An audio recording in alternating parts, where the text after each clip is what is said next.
Hello everyone, this is आशु राघव और आज की शॉर्ट वीडियो में हम समझने वाले हैं basically right hand thumb rule, जो कि क्लास 10th के चैप्टर मैग्नेटिक फील्ड का सबसे पूछा जाने वाला क्वेश्चन, यानी कि मोस्ट इम्पॉर्टेंट क्वेश्चंस में से क्वेश्चंस है जो कि काफ़ी लोगों को समझ में नहीं आता। तो इस वीडियो में बेसिकली हम क्या करने वाले हैं, बहुत ही सिंपल ट्रिक से, अगर अभी तक आपने नहीं पढ़ा है, बहुत ही आसान तरीके से सिंपल लैंग्वेज में आपको समझाने वाला हूं। वीडियो को लास्ट तक वॉच कीजिएगा, वीडियो ज़्यादा लंबी नहीं होने वाली, इसी वजह से मैंने सेपरेट टॉपिक आपको एक स्मॉल वीडियो में मैं प्रोवाइड करने की कोशिश कर रहा हूँ। It will be better and आपको आसानी से समझ में आएगा भी।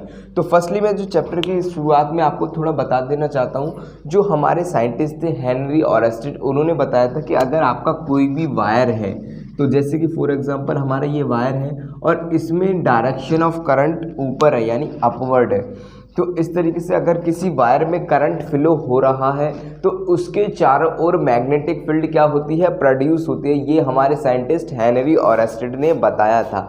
अब क्या करना है, उसी मैग्नेटिक फील्ड की डायरेक्शन फाइंड करने के लिए we have to use the right hand thumb rule. Right hand का थंब रूल को हमको यूज़ करना है so that we are able to find the direction of magnetic field. उसको जब भी हम इसको यूज़ करते हैं राइट हैंड थंब रूल, तो राइट हैंड थंब रूल क्या बताता है, मान लो सपोज दैट ये एक current flowing in the conductor, conductor का मतलब एक वायर में करंट फ्लो हो रहा है, तो उसके चारों ओर हमें मैग्नेटिक फील्ड फाइंड करनी है। और मैग्नेटिक फील्ड किस शेप में होगी, किस तरीके से, किस डायरेक्शन में होगी, क्लॉकवाइज होगी, एंटी क्लॉकवाइज होगी, उसको फाइंड आउट करने के लिए हम राइट हैंड थंब रूल का यूज़ करते हैं। तो किस तरीके से, सपोज दैट हमने एक वायर ले रखा है और उसमें डायरेक्शन करंट जो है वो अपवर्ड डायरेक्शन में जा रहा है। करंट क्या है, अपवर्ड डायरेक्शन में। ये ऐसा नहीं है हवा में है, इसको जो है पूरा कनेक्ट किया गया है, बट मैंने आपको फॉर एग्जांपल समझाने के लिए एक वायर ले लिया है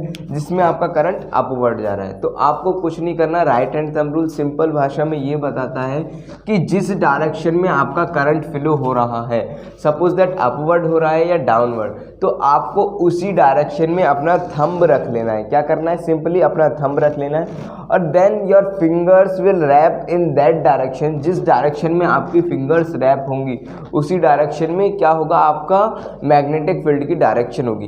बट जो करंट कैरिंग कंडक्टर होता है, जो वायर में, जो आपके वायर में मैग्नेटिक फील्ड की डायरेक्शंस होती है, तो सबसे पहले हमें शेप का पता होना बहुत ज़रूरी है। तो शेप किस फॉर्म में होती है, शेप होती है आपकी कॉन्सेंट्रिक सर्कल्स के फॉर्म में। किसकी शेप में, कॉन्सेंट्रिक सर्कल्स। अब ये कॉन्सेंट्रिक सर्कल्स क्या होता है वो भी मैं आपको बता देता हूँ।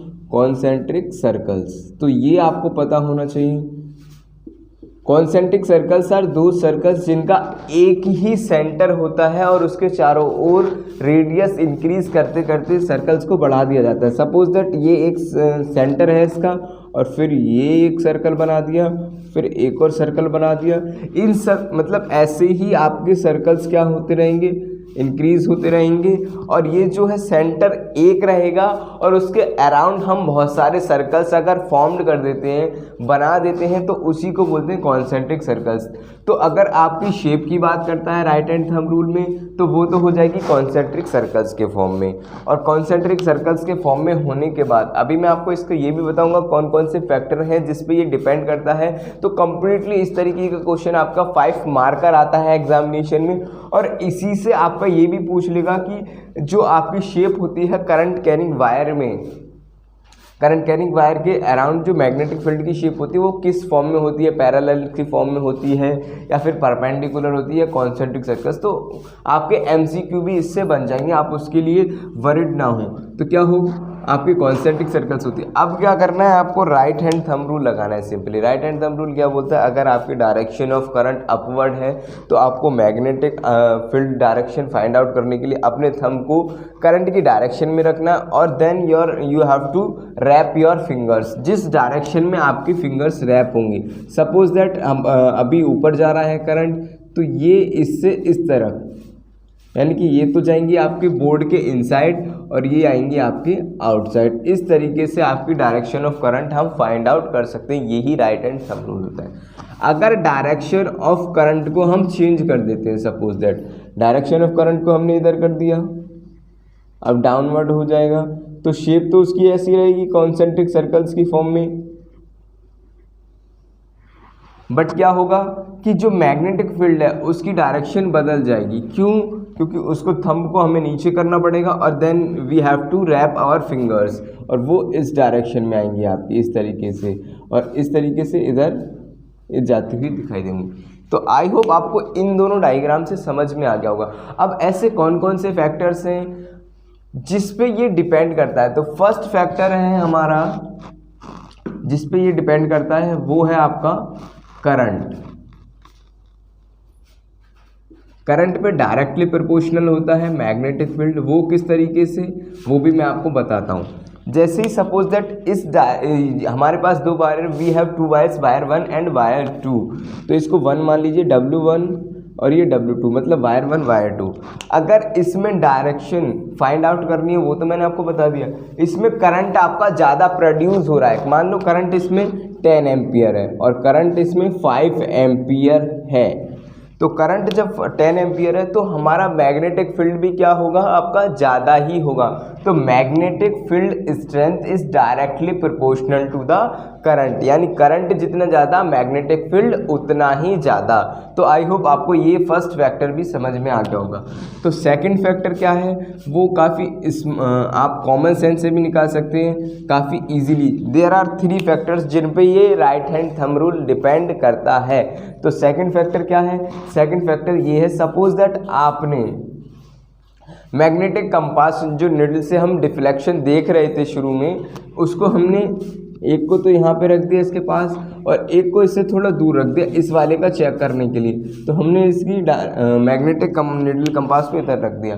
तो अब क्या है कि इसके कंपैरिजन में ये वाला इससे थोड़ा दूर है, तो क्या करेंगे कि इसमें इसकी वजह से निडल में डिफ्लेक्शन बहुत कम होगा। यानी कि क्या हुआ, जैसे ही हमने इसकी डिस्टेंस बढ़ाई तो डिफ्लेक्शन क्या हो गया, कम हो गया। और ये अगर पास है तो डिस्टेंस कम डिफ्लेक्शन ज़्यादा। तो हम क्या लिख सकते हैं, magnetic field strength around current carrying conductor is inversely proportional to 1 distance. यानी डिस्टेंस जितना ज़्यादा, अगर आप डिस्टेंस को बढ़ाएंगे तो मैग्नेटिक फील्ड क्या हो जाएगा, आपका कम हो जाएगा। इस तरीके से हम समझ सकते हैं। थर्ड जो बहुत ही काफ़ी ब्यूटीफुल रूल है और काफ़ी अच्छा आपको फैक्टर में समझाने की कोशिश करूँगा और वो आसानी से आपको समझ में आ जाएगा, जिसके लिए आपको बस ओनली कॉमन सेंस का यूज़ करना है। उसमें कॉमन सेंस का यूज़ क्या करना है, सपोज दैट आपने, और वो मैंने आपको समझा भी दिया है, इसमें डायरेक्शन ऑफ करंट क्या है, अपवर्ड है, इसमें डायरेक्शन ऑफ करंट क्या है, डाउनवर्ड है। तो जैसे ही हम डायरेक्शन ऑफ करंट चेंज करते हैं आपकी, तो आपका मैग्नेटिक फील्ड भी क्या हो जाता है, चेंज हो जाता है। तो आई होप आपको ये तीनों फैक्टर समझ में आ गए होंगे। डायरेक्शन, तो डायरेक्शन पे ये किस तरीके से चेंज करेगा, डायरेक्टली प्रोपोर्शनल। तो आई होप ये तीनों फैक्टर भी समझ में आ गए होंगे और ये राइट हैंड थंब रूल भी समझ में आ गया होगा। इसी को कॉर्क स्क्रू रूल भी बोलते हैं मैक्सवेल का।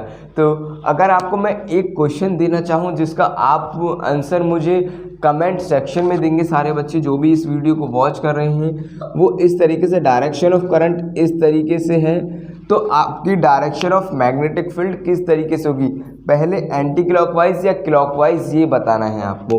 और एक कंसेप्ट और बता देता हूँ मैं आपको, जिस पे यूजुअली क्वेश्चन पूछे जाते हैं, वो ये है कि सपोज दैट आपका इधर ही समझा देता हूँ मैं आपको, ये इलेक्ट्रॉन जा रहा है, मैंने क्या बोला, इलेक्ट्रॉन जा रहा है, क्योंकि इस पे सबसे ज़्यादा क्वेश्चन पूछता है। तो डायरेक्शन ऑफ इलेक्ट्रॉन इधर है, तो आपको एक बात हमेशा ऑलवेज रिमेंबर रखनी, you have to remember this thing in your mind, कि जिस डायरेक्शन में इलेक्ट्रॉन जा रहा है तो डायरेक्शन ऑफ करंट क्या हो जाएगी, उसके अपोजिट होती है। तो आई इधर हो जाएगा।